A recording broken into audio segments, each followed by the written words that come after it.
Okay, this lesson for the Koine Project class, I call your attention to the core features of a chart that I'll place a link to it in the description. Also, I'll place a link to a lecture by Dr. Mark Thornton of the seminary concerning a reference he made to 1 Corinthians 6:19. You can watch that. He was referring to the Holy Spirit indwelling the individual. And then this is a chart by Dr. DeWayne Hoppert, the late Dr. DeWayne Hoppert. It was sent to me by Dr. Jeff C. Barger, and he broke these core features down as what's the relationship of the Holy Spirit to the unsaved, the saved, and to the church. And here he used John 6:44. As you can see, the Holy Spirit convicts the unsaved of their sin. That's the Father drawing.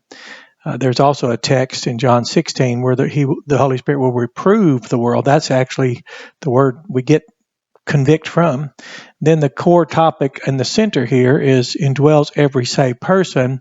And then, of course, the Comforter helping churches, true churches, carry out their work. And thankfully, we don't know of a participation or association with where Christ would be advantaging those. Like in the Great Commission, he said, I will be with you all in association with you all.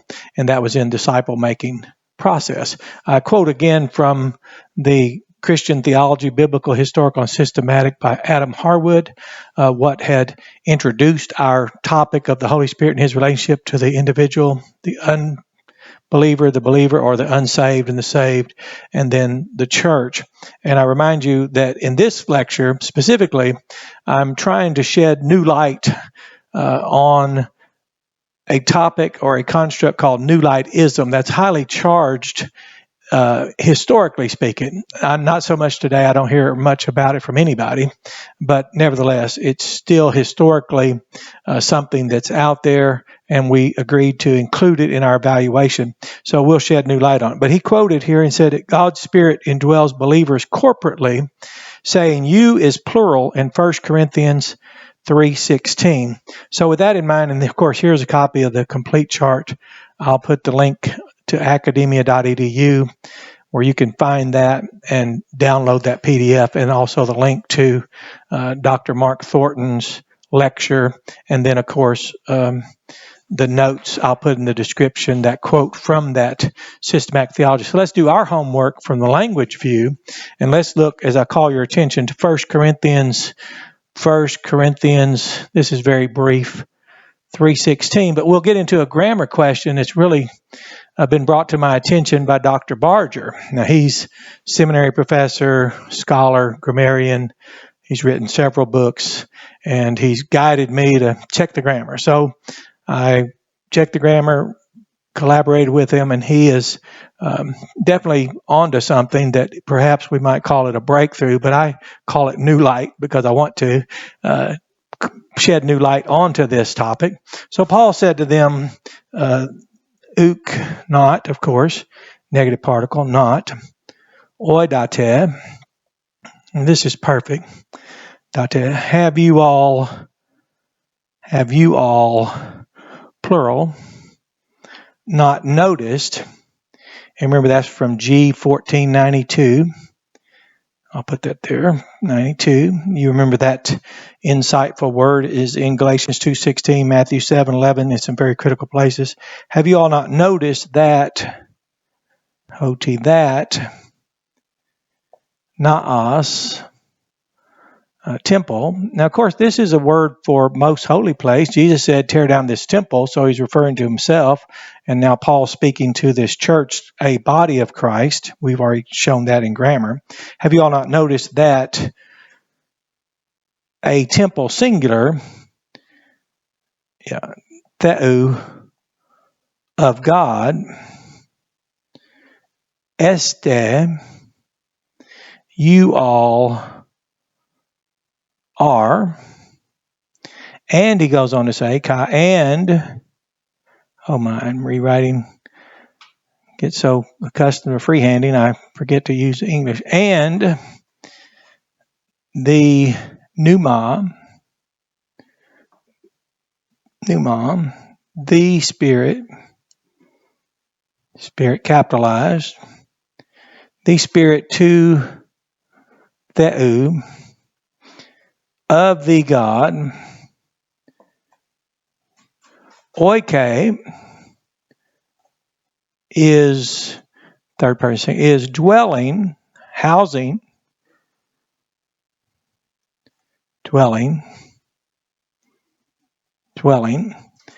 Okay, so there is housing in, so that's where you would get indwelling. Notice that indwelling is dwelling in him and you all. So here was the assignment that, or the guidance to go and check the grammar. And he's an astute scholar, and Dr. Barger supports collaboratively reasoning, collectively learning. So here's the question, and here's what would this say if we were excluding the individuals, or if we were having something about this that didn't apply to the individuals there in that assembly. So we have a temple of God, singular, you all, plural. We have the Holy Spirit, the Spirit of the God, singular, in you all, plural. So what we would do is, if this were, as we perhaps might not intend to teach it, but it would read this here in soy. That's in you, singular. Singular. So that's the homework. That's the statement. We've done this before when text would be involved in controversy, or let's say skewed interpretations, or different interpretations, or disagreements, whatever that might be. We can actually write that out. So it would then have said, have you all not noticed, plural, that a temple of God you all are, and the Spirit of the living God is dwelling in you, singular. See, but it's not you, singular. It's not you, singular. So that's insightful. It's new light, because sometimes we don't notice the little things, and the little things can be a big thing, because the tension and the dispute seems to be that the Holy Spirit's relationship with the church is only, and not with the saved, and yet an ecclesia is composed of the saved, and of course not all the saved are in the ecclesia, and we've had some removed from membership, of course, through appropriate corrective actions, and that's normal. But outside the ecclesia, there's still someone that Paul would not rule out or box out or say that they don't have this Holy Spirit, and certainly that they were never convicted. That's a transitive verb in John 16. Reprove is transitive. So they had become convicted, resulting in being a convict in the eyes of God, and knowing they're convinced by the Holy Spirit that they're a sinner, of course, persuaded by the good news of the gospel of the grace of God, of course. And then we see this. So this was it. That's it. Just what would that look like? Well, we would rewrite it, and this right here would make it an indisputable, irrefutable, unassailable assertion. But that's it. It's a short class, a brief class, but it's a lot to think about when you can use grammar as a determinant and try to see what would it be if what we are, and some are accused of saying, what would that look like? So you can write it that way. So enjoy this lesson.